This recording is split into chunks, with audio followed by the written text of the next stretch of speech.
இந்த இந்த இந்த காலை 9:30 மணியில் நடந்து இந்த விஷயம் முடிந்த பிறகு அடுத்து என்ன நடக்கின்ற பார்த்தால் மிகப்பெரிய ஒரு மொசாத் பேரையே கேட்ட அந்த லீடர்ஷிப் ஹவுஸுக்குள் செல்வதே மிகப்பெரிய ஒரு கடினமான ஒரு காரியம். ஆனால் அந்த இடத்திற்குள் உள்ளே நுழைந்து கச்சிதமாக இந்த வேலையை முடித்திருக்கிறார்கள். அந்த கடைசி இடத்திலே அவர் என்ன பேசுவதற்காக திட்டமிட்டார் இருந்தார். அந்த தகவலும் தற்போது ஈரானிய ஊடகங்களில் பேசப்படுகிறது. காமேனி கடைசி நிமிடத்திலே என்ன பேச வைத்திருந்தார் என்றால், இந்த அமெரிக்கா தாக்குதல் நம்ம செய்வதற்கு வாய்ப்பு இருக்கிறது, ஆனால் தற்போது பாகிஸ்தான் ஆப்கானிஸ்தான் இடையே யுத்தம் மூலம் நிலை இருப்பதால், அங்கு எல்லோருடைய கவனம் இருப்பதால் தற்போது நம்முடைய பாதுகாப்பு அரண்களை பலப்படுத்துவது, அதே போன்று யுரேனிய செறிவூட்டல் அதிகரித்து அணு உலைகளுக்கு தயாரிப்பது, சீனா ரஷ்யாவுடன் பேச வேண்டும், இன்று மாலை சீன ரஷ்ய அதிபர்களுடன் பேசுவதற்கு ஏற்பாடு செய்யுங்கள் என்றெல்லாம் அவர் தன்னுடைய அதிகாரிகளுடன் பேசிக் கொண்டிருக்கிறார். அவர்களும் அவருக்கு அந்த அறிவுரையை கொடுத்து கொண்டிருக்கிறார்கள். இன்று பேசலாம், இப்படி பேசலாம் என்று இதைதான் பேசிக் கொண்டிருக்கிறார்கள். இந்த நேரத்தில் தான் ஒரே நேரத்திலே அனைவரும் இருக்கிறார்கள். ஆப்ரேஷன் டார்கெட் டெஹரான், ஆப்ரேஷன் டிகி என்ற வகையிலே அந்த எல்லோரும் ஒரே இடத்தில் இருக்கிறார் என்று தெரிந்தவுடன் கதையை முடிக்கும் வகையிலே அந்த ஏவுகணையை அடுத்தடுத்து தாக்கி ஒட்டுமொத்தமாக அழித்து விடுகிறார்கள். எனவே இதுதான் அந்த கடைசி நிமிடங்களில் அவர் பேச நினைத்தது. ஆனால் அந்த 30 நொடிகள் சற்று தாமதித்திருந்தால் அவரை உடனடியாக இந்த ஏவுகணையில் தாக்க ஆரம்பித்து விட்டன என்ற தகவல் கிடைத்தவுடன் உடனடியாக அந்த பாதாள அறைக்கு அவரை அழைத்து சென்றிருப்பார்கள். ஆனால் அந்த தகவல் 30 நொடிகளுக்குள்ளாக அந்த முடிவு எடுக்கப்பட்டதால் உடனடியாக அந்த ஆபரேஷனை வெற்றிகரமாக இஸ்ரேலும் அமெரிக்காவும் நடத்தி முடிக்கிறது. ஆனால் இந்த ஒட்டுமொத்த சம்பவத்திற்கும் பின்னால் இருந்து ஆட்டுவித்து செயல்வித்து மிக சிறப்பாக அதை திட்டமிட்டு வெற்றிகரமாக நடத்தி காட்டியது யார் என்றால் மொசாத். மொசாத் என்றாலே பலருக்கு தெரிந்திருக்கலாம், நிறைய பேருக்கு தெரிந்த, சிலருக்கு தெரிந்திருக்கலாம், பலர் அறிந்திருக்க மாட்டார்கள். Mossad, MOSSAD. மொசாத் என்றால் நம்ம ஊரிலே ரா என்று அழைப்பார்கள், ரிசர்ச் அனாலிசிஸ் விங். அதே போன்று FBI என்று அங்கு கூறுவார்கள் அமெரிக்காவில். ஒவ்வொரு நாட்டுக்கும் உளவு ஏஜென்சி ஒன்று இருக்கும். அதுபோன்று இஸ்ரேல் நாட்டோட ஏஜென்சி, உளவு ஏஜென்சியின் பெயர் தான் மொசாத். மொசாத் என்றால் Institute of Intelligence and Special Operations, அதாவது உளவு தகவல் சேகரிப்பது, அதே போன்று நுண்ணறிவு தகவல் மட்டுமல்ல, சிறப்பு ஆபரேஷன், இது போன்ற சிறப்பு, இது ஒரு ஸ்பெஷல் ஆபரேஷன், இது போன்ற சிறப்பு, அதாவது ஒரு இலக்கை குறிவைத்து அவர்களை அழிப்பது, அதுதான் ஸ்பெஷல் ஆபரேஷனாக செய்வார்கள். இதற்காகவே ஒரு பயிற்சி அமைத்து அவர்கள் அந்த மொசாத் அமைப்பிலே மிக கிட்டத்தட்ட 7000 பேர் பணிபுரிகிறார்கள். இந்த மொசாத் அமைப்பு இஸ்ரேலின் மிக சக்தி வாய்ந்த ஒரு அமைப்பு தான் இந்த மொசாத். இந்த மொசாத் மூலமாக இன்று நேற்றல்ல, 1949 இந்த மொசாத் உருவாக்கப்பட்டது. இஸ்ரேல் ஒரு சிறு நாடு, அதை சுற்றி மற்ற நாடுகள் இருக்கின்றன, மற்ற நாடுகளாக இஸ்லாமிய நாடுகள். எனவே அந்த நாடுகளுக்கு இடையே பலகாலமாக பல சர்ச்சைகள் இருந்து வருகின்றன. அனைத்து சர்ச்சைகளிலிருந்தும் இஸ்ரேலை கட்டுக்கோப்பாக காப்பாற்றுகின்ற அமைப்புகள், இராணுவம் போன்றவை இருந்தாலும் இந்த உளவு அமைப்பான மொசாடின் செயல் என்பது அளவிட முடியாத அளவுக்கு மிக பாராட்டக்கூடிய அளவிலே இருந்திருக்கிறது.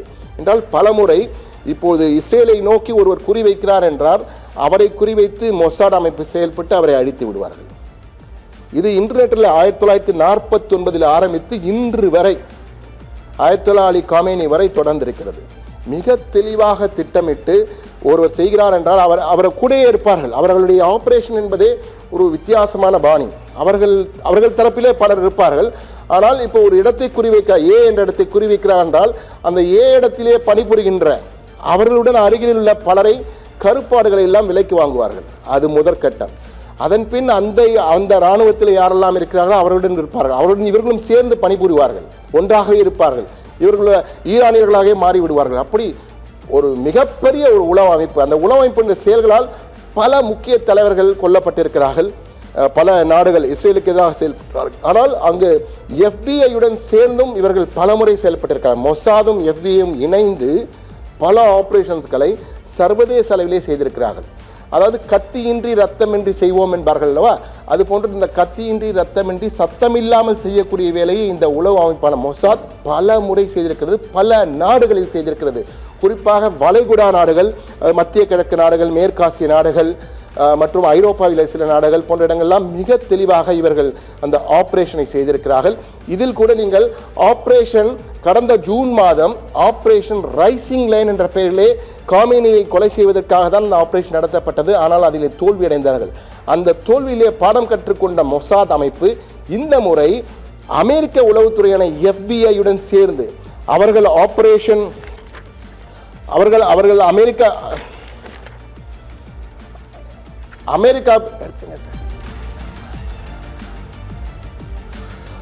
அமெரிக்காவின் ஆபரேஷன் எபிக் ஃபியூரியுடன் சேர்ந்து இவர்கள் இந்த ஆபரேஷன் சேர்த்து பக்கா ஸ்கெட்ச் போட்டு அந்த மொசாட் உளவு அமைப்பானது அந்த காமெனியை கொலை செய்வதற்கு திட்டமிட்டு அதை வெற்றிகரமாக நிறைவேற்றியிருக்கிறார்கள்.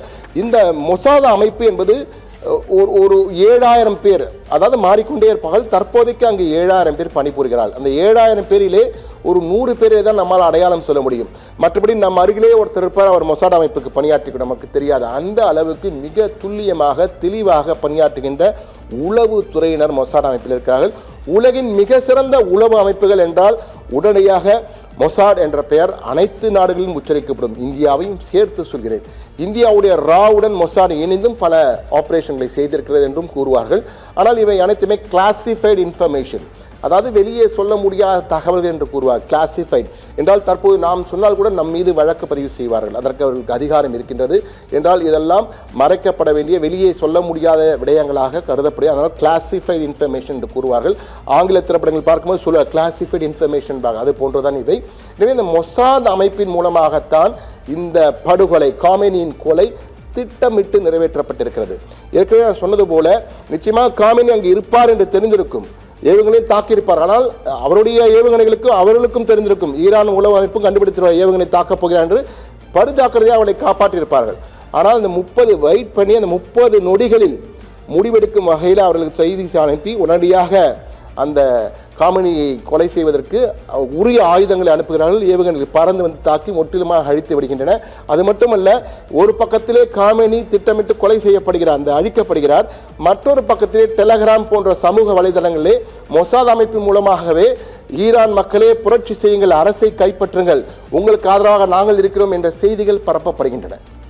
இவையெல்லாம் பார்க்கும்போது திட்டமிட்டு மிக தெளிவாக அந்த ஈரான் அரசியல ரெஜிம் சேஞ்ச் செய்யப்பட வேண்டும் என்று கூறியிருக்கிறார். ஆனால் ஈரானில் தற்போது அடுத்த அதிகாரத்தில் உள்ளவர்கள் நாங்கள் பழிக்கு பழி வாங்குவோம் என கூறிக்கொண்டிருக்கிறார்கள். ஆனால் அமெரிக்காவும் எச்சரிக்கை விடுத்திருக்கிறது, இது அடுத்தடுத்த நாட்கள் செல்லும். ஆனால் அமெரிக்காவுடைய மைய இலக்கு காமெனி கொலை செய்யப்பட வேண்டும், இஸ்ரேலுடைய மைய இலக்கும் காமெனி கொலை செய்யப்பட வேண்டும். தற்போது அது நடந்துவிட்டது.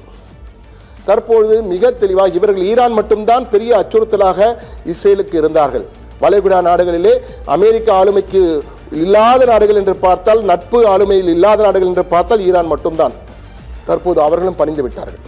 எனவே மிக தெளிவாக இந்த ஆபரேஷன் நடத்தப்பட்டிருக்கிறது.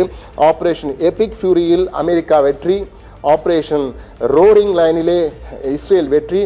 ஆனால் ஈரானிலே தற்போது படுமோசமான ஒரு நிலை இருக்கிறது. என்ன நடக்கும், அடுத்த நொடி என்ன நடக்கும் என தெரியாத அளவுக்கு பதற்றம் காணப்படுகிறது. தற்போது அதிகாரத்தில் யார் இருப்பார்கள், அடுத்தடுத்த அதிகாரில் இருப்பார் என்று கூறுகிறார்கள். இருந்தாலும் ஒரு பதற்றமான சூழல்.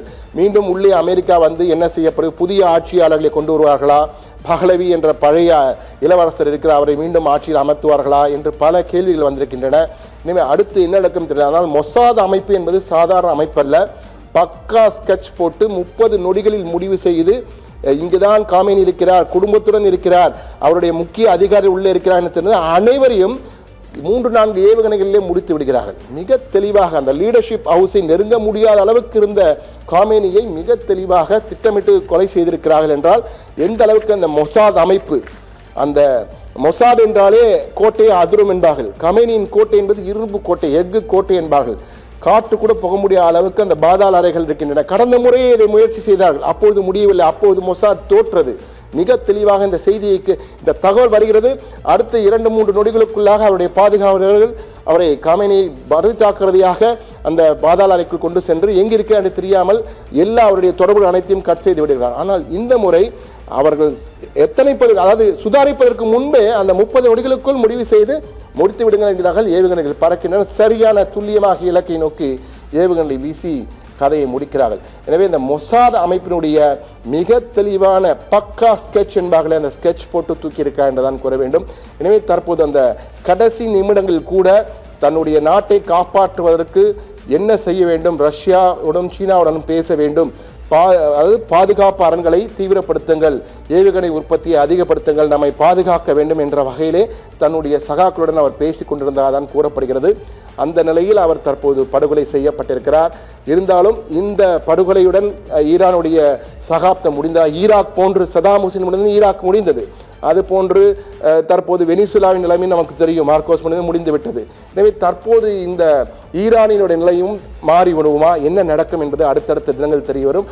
ஆனால் இந்த ஆபரேஷன் மிக மிக ரகசியமாக திட்டமிடப்பட்டு துல்லியமாக மொசாத் என்ற உளவு அமைப்பின் மூலமாக இஸ்ரேலும் அமெரிக்காவும் சேர்ந்து சிறப்பாக சாதித்திருக்கின்றன. ஆனால் இந்த சாதனை அவர்கள் சாதனை என்று கூறுகிறார்கள், தீய சக்தியை அழித்து விட்டோம் என்று கூறுகிறார்கள். ஆனால் மறுபக்கத்திலே ஈரானிகள் கொதித்து போயிருக்கிறார்கள், பெரும்பாலான ஈரானிகள் கொதித்து போயிருக்கிறார்கள். அடுத்து என்ன நடக்கும் என தெரியவில்லை.